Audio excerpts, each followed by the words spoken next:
मुख्यमंत्री योगी आदित्यनाथ ने वासंतिक नवरात्र और रामनवमी के अवसर पर प्रदेशवासियों को शुभकामनाएं देते हुए मातृशक्ति के प्रति आदर भाव रखने का आह्वान किया। उन्होंने कहा है कि सरकार महिलाओं की सुरक्षा, सम्मान और स्वावलंबन के लिए प्रतिबद्ध है और अनेक योजनाएं चला रही है। उन्होंने प्रधानमंत्री नरेंद्र मोदी द्वारा शुरू की गई बेटी बचाओ, बेटी पढ़ाओ और मातृवंदना जैसी योजनाओं का उल्लेख किया और विधायिका सहित सभी क्षेत्रों में महिलाओं के प्रतिनिधित्व को सुनिश्चित करने के लिए नारी शक्ति वंदना अधिनियम को लागू करने की बात कही। गोरखनाथ मंदिर में कन्या पूजन के बाद मुख्यमंत्री ने कहा कि सनातन परंपरा में मातृशक्ति के प्रति आदर भाव को नवरात्र में कन्या पूजन के माध्यम से देखा जा सकता है। उन्होंने बेटा बेटी में भेदभाव न करने और बेटियों के साथ अन्याय को रोकने की अपील की। मुख्यमंत्री ने रामनवमी के महत्व पर प्रकाश डालते हुए कहा कि यह मर्यादा पुरुषोत्तम भगवान श्री राम के जन्मोत्सव का दिन है। उन्होंने अयोध्या में रामलला के जन्मोत्सव में भाग लेने वाले लाखों श्रद्धालुओं का उल्लेख किया और कहा कि 500 वर्षों की गुलामी की बेड़ियों को तोड़कर 22 जनवरी 2024 को रामलला का पुनः प्रकटीकरण हुआ। उन्होंने भगवान श्री राम के जीवन से प्रेरणा लेने का आह्वान किया।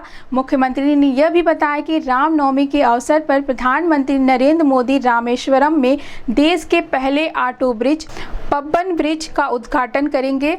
उन्होंने इसे विकास और विरासत के विजन का प्रतीक बताया। उन्होंने कहा कि रामेश्वरम में यह नया ब्रिज प्रधानमंत्री नरेंद्र मोदी के विकास एवं विरासत के विजन को दर्शाता है।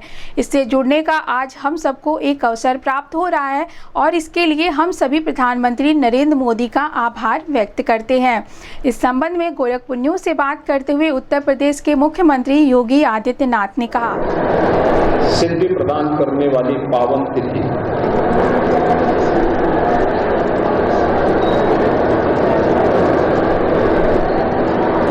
चैत्र शुक्ल प्रतिपदा से लेकर के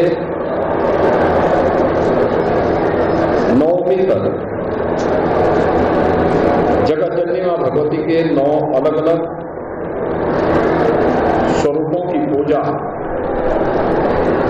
सनातन धर्मावलंबी करता है। और आज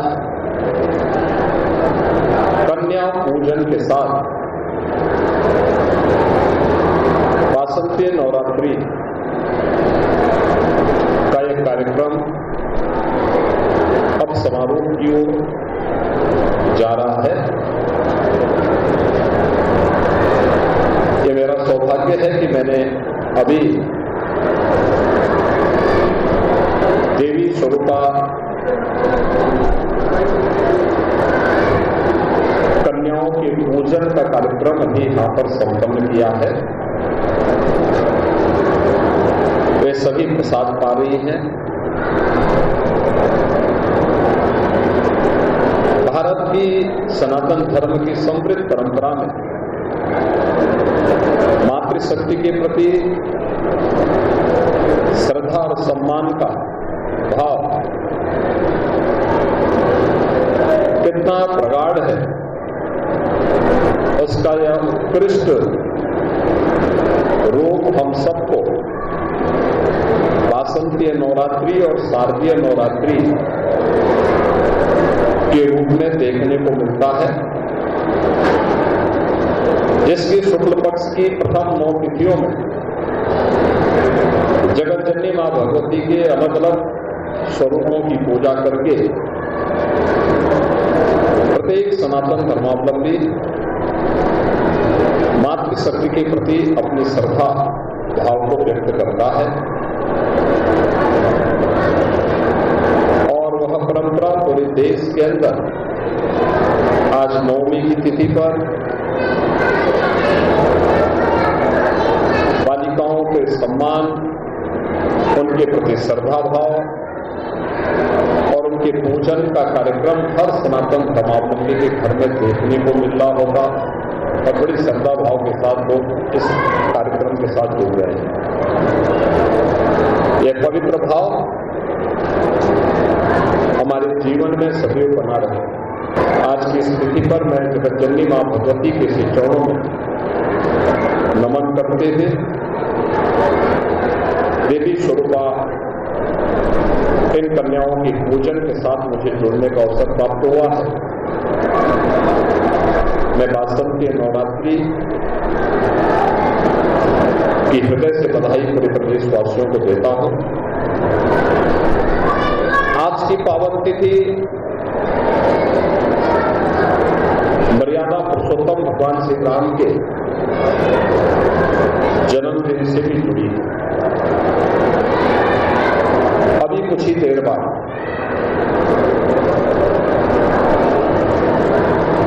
मर्यादा पुरुषोत्तम प्रभु श्री राम के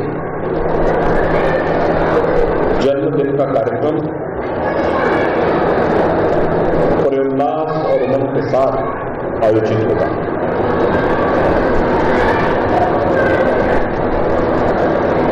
यहां पर कल से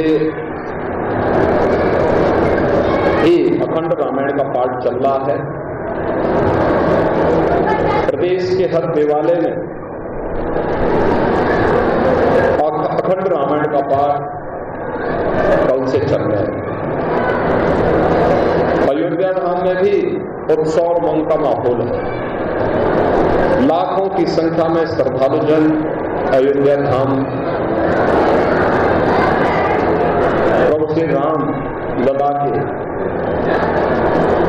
जन्मोत्सव में भाग लेने के लिए अयोध्या धाम पहुंचे थे।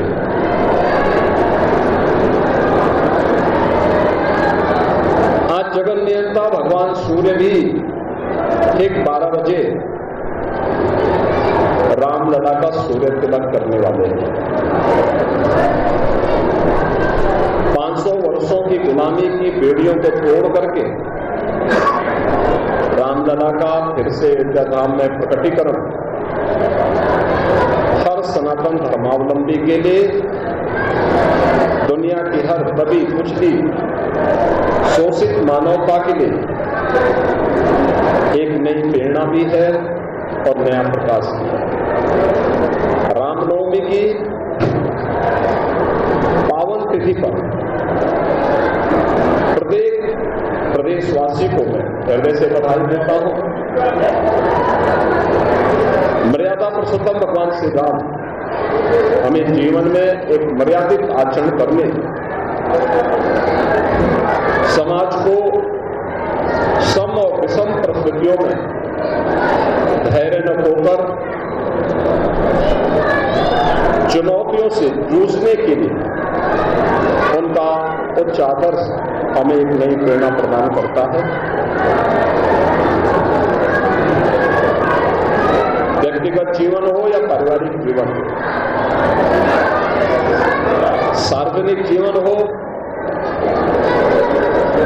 या राष्ट्रीय जीवन, सामाजिक रिश्ते हो या राष्ट्रीय रिश्ते, उनका निर्वहन कैसे होना चाहिए, मर्यादा पुरुषोत्तम प्रभु श्री राम का उच्च जीवन आदर्श हमें एक प्रेरणा प्रदान करता है। अभी 1 वर्ष पहले ही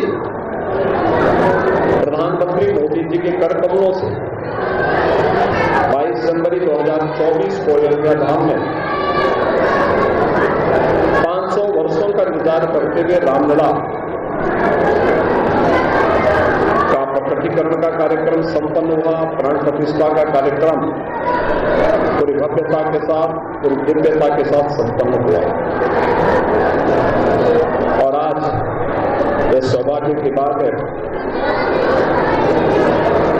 प्रधानमंत्री मोदी जी स्वयं रामेश्वरम में भारत के पहले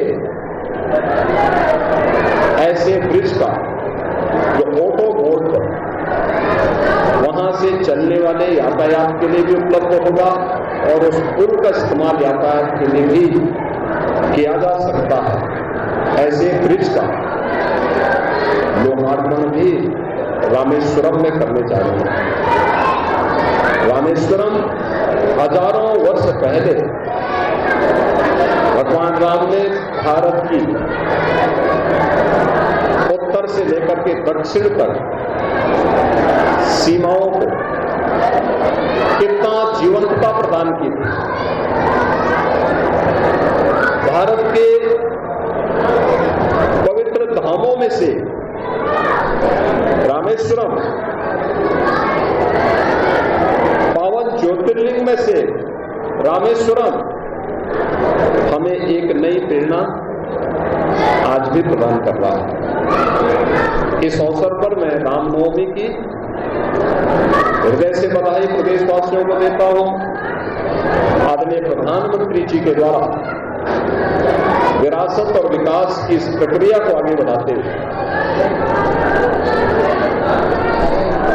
रामेश्वरम के अनुष्ठान के साथ जुड़ने और भारत के पहले ऐसे ऑटो ब्रिज को भारतवासियों को प्रदान करने के लिए हृदय से मैं प्रधानमंत्री जी के प्रति आभार व्यक्त करता हूं।